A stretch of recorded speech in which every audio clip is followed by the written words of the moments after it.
Hello friends, welcome to Python Tamil tutorial part 4. நான் சீனு. இந்த கிளாஸில் பார்த்தோன்னா ஃபங்க்ஷன்ஸை பற்றி பார்க்க போகிறோம். இப்போ நார்மலாக பார்த்தீங்கன்னா இப்போ 5 $5 அப்படின்னு கொடுத்தோன்னா அது 5 டைம் மல்டிப்ளை பண்ணி அதோட வேல்யூ டிஸ்பிளே பண்ணும். ஓகேங்களா? இது இந்த ஸ்டார் யூஸ் பண்ணி பண்ணுறோம். ஓகே, இப்போது நம்ம நார்மலாக 5 அப்படின்னும் போது அது எப்படி யூஸ் பண்ணுறோம் அப்படின்னா, அது இந்த ஸ்டார் மெத்தட் மட்டும் இல்லையா, இது இந்த பைத்தானோட மெத்தடு. ஆனால் இந்த 5 ஓவராலாக எல்லா லாங்குவேஜ்லையும் யூஸ் பண்ணக்கூடிய மெத்தட் பார்த்திங்கன்னா பவர் அப்படின்னு போட்டு அதுக்குள்ளார எதோட அடுக்கு, அதாவது 5ஓட அடுக்கு 5 அப்படின்னு கொடுத்தோன்னா ஒரு வேல்யூ பாருங்கள், அதே வேல்யூ டிஸ்பிளே பண்ணணும். இப்போது 5ஓட அடுக்கு 4 அப்படின்னு கொடுக்குறோன்னு வச்சுக்கோங்களேன். சாரி, பவர்னு போட்டுக்கோங்க. அப்புறம்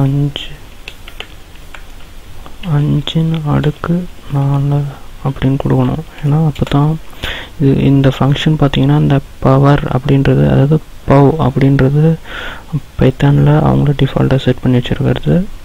ஸோ இதை நம்ம எதுவும் பண்ண முடியாது. மேத் ஆப்ரேட்டர்ஸ் அதெல்லாம் என்ன அப்படின்றதெல்லாம் நான் வர கிளாஸில் சொல்கிறேன். இப்போ இந்த பவர் அப்படின்றத நான் சொல்லியிருக்கேன். அப்புறம் ஏபிஎஸ் அப்படின்னு ஒரு ஆப்ரேட்டர் இருக்குது, சாரி ஒரு ஃபங்க்ஷன் இருக்குது. அது பார்த்தோன்னா அதை பற்றி நீங்கள் பெருசாக தெரிஞ்சுக்க தேவையில்லை, சும்மா நான் பண்ணி காட்டுறேன். -20 அப்படின்னு போடுறோன்னு வச்சுக்கோங்க. -20 போடுறேன். பார்த்தீங்கன்னா 20 அப்படின்னு வந்திருக்கு, அதாவது மைனஸ் அப்படின்றது வரல. அதாவது இப்போ நான் சொல்ல வர்றது என்னென்னா, இது எப்படி வேலை செய்யுதுன்றதெல்லாம் கிடையாது. இந்த மாதிரி ஃபங்க்ஷன்ஸ் எல்லாம் அவங்க செட் பண்ணி வச்சுருக்காங்க. இங்கே டிஃபால்ட்டாக செட் பண்ணி வச்சுருக்காங்க. இது போக நம்ம அட்வான்ஸாக போகிறோம்னு வச்சுக்கோங்களேன். இப்போது ஸ்கொயர் ரூட் அப்படின்னு நான் ஒரு ஃபங்க்ஷன் எழுதுகிறேன். SQRT அப்படின்னு ஸ்கொயர் ரூட், எதோட ஸ்கொயர் ரூட் வேல்யூ, ஒரு 81ஓட ஸ்கொயர் ரூட் வேல்யூ வேணும் அப்படின்னு எழுதுகிறேன். பாருங்கள், 81ஓட வேல்யூ எழுதுகிறேன். ஆனால் என்ன சொல்லுதுன்னு பாருங்கள், நேம் எரர், அதாவது ஸ்கொயர் ரூட் நாட் டிஃபைன் அப்படின்னு சொல்லியிருக்காங்க அப்படின்னு சொல்லுது. அதாவது நம்ம இது இந்த பவர், ஏபிஎஸ் அந்த மாதிரி ஒரு சில ஃபங்க்ஷன்ஸ் எல்லாம் டிஃபால்ட்டாக யூஸ் பண்ணுற மாதிரி இருக்கும். ஆனால் அட்வான்ஸாக நம்ம மேத்தமெட்டிக்கல் ஃபங்க்ஷன்ஸ் எல்லாம் யூஸ் பண்ணோம்னா அது ஒரு ஒரு ஹெட்டர் ஃபைலுன்னு வச்சுக்கோங்களேன். ஹெட்டர் ஃபைல் மாதிரினா இதிலிருந்து தான் எல்லாமே ரன் ஆகும் அப்படின்ட்டு. அதாவது இம்போர்ட் நான் செஞ்சு காட்டுறேன் பாருங்கள், மேத் அப்படின்ட்டு. இப்போ பாருங்கள், அந்த மேத் அப்படின்ற ஒரு ஃபைலை இம்போர்ட் பண்ணியிருக்கேன். இப்போது இந்த மேத்குள்ளார இருக்கிற ஃபங்க்ஷன்ஸ் எல்லாம் ரன் ஆகும். நான் செஞ்சு காட்டுறேன் பாருங்கள். இப்போ மேத் அப்படின்னு போட்டு ஸ்கொயர் ரூட் அப்படின்னு வந்துடுறேன். ஸ்கொயர் ரூட் அது நான் 81 போடுறேன். தெரியுதுங்களா? 9.0 அப்படின்ட்டு அதோட வேல்யூ வந்துடுச்சு. அதாவது இந்த மேத் அப்படின்றத நம்ம இம்போர்ட் பண்ணுறோம். அது ஒரு மேத்தமெட்டிக்கல் ஃபங்க்ஷன்.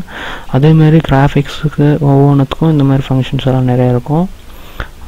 மேத்லேயே இன்னும் சில ஃபங்க்ஷன், இப்போ இந்த ஸ்கொயர் ரூட் அப்படின்றது அவங்களே டிஃபால்ட்டாக செட் பண்ணியிருந்தாங்க. சரி, நம்ம மேத் டாட் போட்டு யூஸ் பண்ணுறோம். இது நாமளே ஒரு வேரியபிள் சூஸ் பண்ணி கூட பண்ணலாம். இப்போ நான் சீனு அப்படின்ற ஒரு ஸ்ட்ரிங், அதாவது ஒரு வேரியபிளில் இப்போ ஒரு ஆப்ரேட்டர் யூஸ் பண்ணுற பாருங்க, மேத் அப்படின்ட்டு டாட் ஸ்கொயர் ரூட்டே நான் இங்கேயும் போடுறேன். ஸ்கொயர் ரூட் மட்டும் நான் போட்டு வைக்கிறேன். அதாவது நம்ம மறுபடியும் அந்த சீனு கால் பண்ணும்போது அது வர மாதிரி. இப்போது சீனுன்னு போட்டு நம்ம சிம்பிளாக யூஸ் பண்ணிக்கலாம். அதாவது சீனுன்றதை மட்டும் நம்ம போட்டு ப்ராக்கெட்டில் நம்மளுக்கு எதோட ஸ்கொயர் ரூட் வேணும் அப்படின்னு கொடுத்தீங்கன்னா போதும். நம்ம 25 அப்படின்னு கொடுக்கலாம்.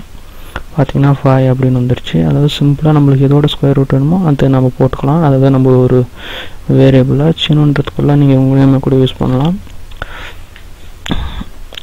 இந்த மாடலஸ் ஃபங்க்ஷன் அப்படி என்னென்னா, இந்த மேத்தமெட்டிக்கல் ஆப்ரேட்டர்ஸ், இந்த மாடலஸ் இதுக்கு பேர் தான், இந்த இம்போர்ட் பண்ணுறதுக்கு பேர் தான் மாடலஸ். இது பார்த்திங்கன்னா ஃபங்க்ஷன், அதாவது மேத் டாட் ஸ்கொயர் ரூட் அப்படின்றது மாடலஸ் ஃபங்க்ஷன் அப்படின்னு சொல்லலாம். ஸோ நீங்கள் இதை ட்ரை பண்ணி பாருங்கள். வர கிளாஸ்லாம் இன்னும் கொஞ்சம் அட்வான்ஸாக பார்ப்போம். தேங்க்யூ ஃபார் வாட்சிங். ப்ளீஸ்